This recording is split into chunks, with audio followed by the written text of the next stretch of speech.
மக்கள் வணக்கம். என் பேர் எஸ் அருணாச்சலம். சென்னை உயர்நீதிமன்றத்தில் வழக்கறிஞராக பணியாற்றிட்டுருக்கேன். இந்த வழக்கறிஞர் பணியோடு சேர்ந்து இன்னும் ஒரு முக்கியமான பணி எனக்கு இருக்குது. என்ன அப்படின்னு சொன்னால், இந்த மீடியேஷன் அல்லது நடுவரங்கம் அல்லது சமரசம் பண்ணுவது அப்படிங்கிற விஷயங்களில் சமரசம் பண்ணுவது மட்டுமல்லாமல் இந்த வழக்கறிஞர்களுக்கும் மற்ற மாண்புமிகு நீதிபதிகளுக்குமான பயிற்சியை அளிப்பது அப்படிங்கிற ஒரு முக்கியமான பொறுப்பையும் என்கிட்ட ஒப்படைச்சிருக்காங்க. இந்த வகையில் நாம் மாண்புமிகு உச்சநீதிமன்றம், உயர்நீதிமன்றம் போன்றவைகளுடைய பேனலில் என்னைய சீனியர் ட்ரெயினராக வச்சுருக்காங்க. அந்த வகையில் தான் இந்த விஷயங்களை பணிகளை செஞ்சுக்கிட்டே இருக்கிறேன்.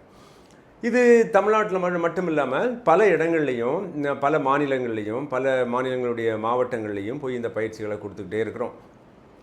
இவ்வாறு இந்த பயிற்சியை நம்ம கொடுத்துட்டு இருக்கும்போது எதிர்பார்க்காத பல புதிய புதிய கேள்விகள்லாம் வரும். சில நேரங்களில் விஷயங்களை பாடங்களை எடுத்துகிட்டே இருப்போம். அப்போது திடீர்னு ஒரு நண்பர் கேட்பார், சார் இந்த ஒரு விஷயத்தை நீங்கள் கரெக்டாக வரையறைப்படுத்த முடியுமா சார் அப்படின்னு கேட்பாங்க. அந்த வரையறையை நம்ம ஃபார்ம் பண்ணணும், வரையறையை ஃபார்ம் பண்ணி சொல்லணும். இது மாதிரிப்பட்ட விஷயங்கள். இன்னும் சில முக்கியமான கேள்விகள் என்ன நடக்காம நம்மளையே புதுசாக படிக்க வைக்கும். அப்படிங்கெல்லாம் கூட அந்த விஷயங்கள் உண்டு. அதில் தொடக்கத்திலேருந்தே பார்த்தோம் அப்படின்னு சொன்னால், ஒரு நண்பர் அழகாக கேட்டார் என்ன அப்படின்னு சொன்னால், சார் மீடியேஷன் அப்படிங்கிற கான்செப்டை எடுக்கிறீங்க சார், அப்போ இந்த மீடியேஷன் அப்படிங்கிறத நீங்கள் கரெக்டாக வரையறை டிஃபைன் பண்ண முடியுமா அப்படின்னு கேட்டார்.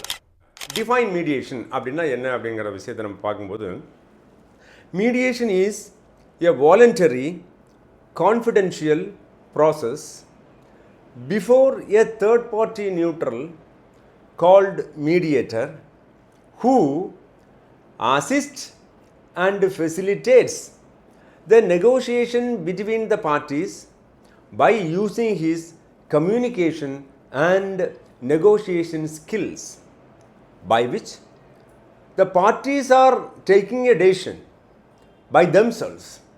That is called mediation is all about. இப்படி தான் மீடியேஷன் நம்ம ஷார்ட்டாக டிஃபைன் பண்ண முடியும். இதில் இந்த டெஃபினிஷனில் உங்களுக்கு ஒரே ஒரு சப்ளிமெண்டல் கேள்வி கூட வரலாம். என்ன அப்படின்னு சொன்னால், சார் வாலண்டரி அண்ட் கான்ஃபிடென்ஷியல் அப்படின்னு சொல்கிறீங்களே, இந்த வாலண்டரி அண்ட் கான்ஃபிடென்ஷியல் அப்படிங்கிற விஷயத்தை இன்னும் கொஞ்சம் ப்ராடாக மக்களுக்கு புரிகிறது மாதிரி நீங்கள் எக்ஸ்பிளைன் பண்ண முடியுமா? நாங்கள்லாம் புதுசு, நாங்கள் நோவிஸ், இப்போ தான் நாங்கள் பார்ட்டிசிபேட் பண்ணுறோம், எங்களுக்கும் மக்களுக்கும் புரிகிறது மாதிரி நீங்கள் விளக்கம் கொடுக்க முடியுமா அப்படின்னா, இட்ஸ் ஆல்சோ ஈஸியர். என்னென்னா, voluntary means the participation is voluntary.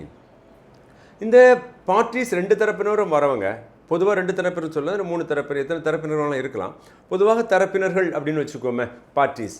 இந்த பார்ட்டிஸ் வர்றவங்க இதில் கம்பல்சரியாக நீங்கள் உட்கார்ந்தே ஆகணும், நீங்கள் மீடியேட் பண்ணியே ஆகணும், நீங்கள் கண்டிப்பாக உங்களை முடிவுகள் எடுக்கலாம் விட மாட்டேன் அப்படிங்கிறதெல்லாம் மீடியேட்டருக்கு எந்த ரோலும் கிடையாது.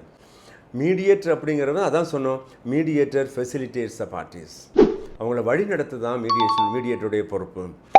மற்றபடி பார்ட்டிசிபேஷன் அப்படிங்கிறது வாலண்டரி.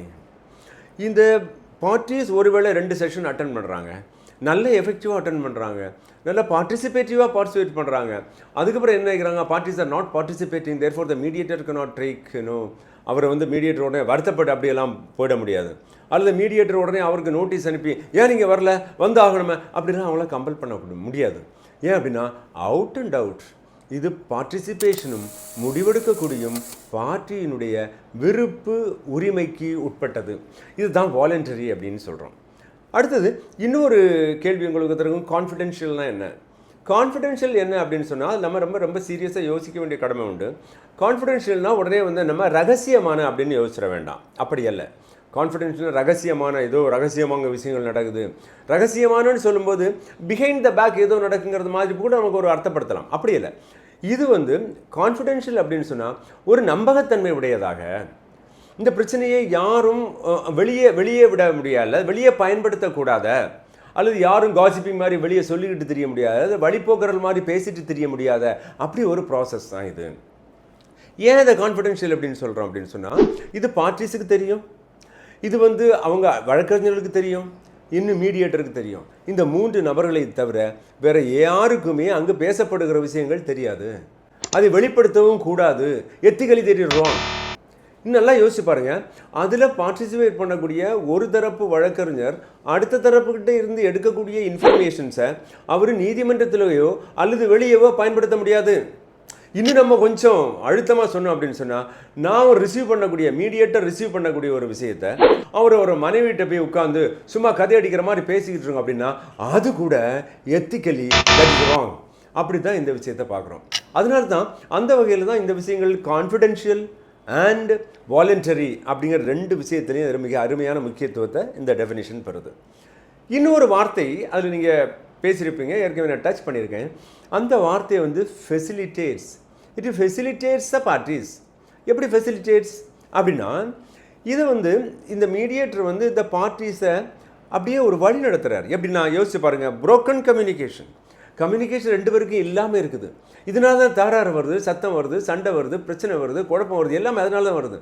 என்னை முழுமையாக உன்னிடம் அல்லது உங்களிடம் நான் என்ன விரும்பினேன் என்பதை சொல்ல முடியவில்லை, அதனால தானே குழப்பம் வருது. நான் என்ன சொல்கிறேன் அப்படிங்கிறத நீங்கள் பொறுமையாக ஆழமாக கேட்டீங்க அப்படின்னா என்னுடைய வார்த்தைகள் மட்டுமல்ல, அதன் பின்னால் பல பொருள்கள் இருக்கும். நான் என்ன முடிவை யோசிக்கிறேன் என்பது இருக்கும். வார்த்தைகளில் நான் என்ன யோசிக்கிறேன் என்பது இல்லாமல் கூட போகலாம். ஆனால் முடியும் வரை என்னை அமைதியாக கேட்டால் நான் என்ன யோசிக்கிறேன் என்பது உங்களுக்கு தெரிய வரும்.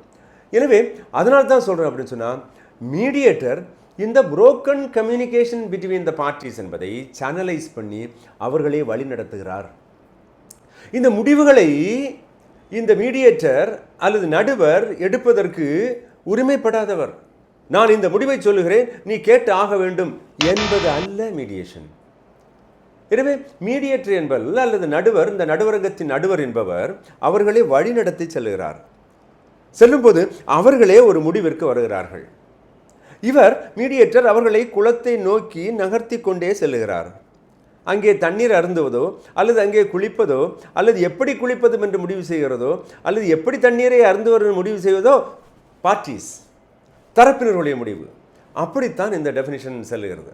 எனவே நன்றாக யோசித்து பாருங்கள். Again we will say that mediation is a voluntary confidential process before a third party neutral called mediator who facilitates the parties to arrive at an amicable settlement. The skill behind the mediator is the negotiation and the communication skill. Mediator uses his negotiation and communication skills to facilitate the parties. While taking the decision, mediator facilitates and touch upon them the long-drawn interests of the parties. Say, for instance, if the child care is taken into account, the long-drawn interest of the parties is when the child becomes mature. Then at that time, how much money is to be spent on the education? Now, how to save that money? These are some of the important things. Therefore, taking into account the long-drawn interest of the parties. Therefore, facilitating the parties by the skill of the mediator to arrive the parties to take an amicable settlement, taking into account the long-drawn interest. That is actually the mediation is all about. Thank you very much for the patient hearing. You may have different questions even in this definition. You may comment upon and give it in this comment, and so that we can travel together, take this movement further and further. Thank you very much for the opportunity.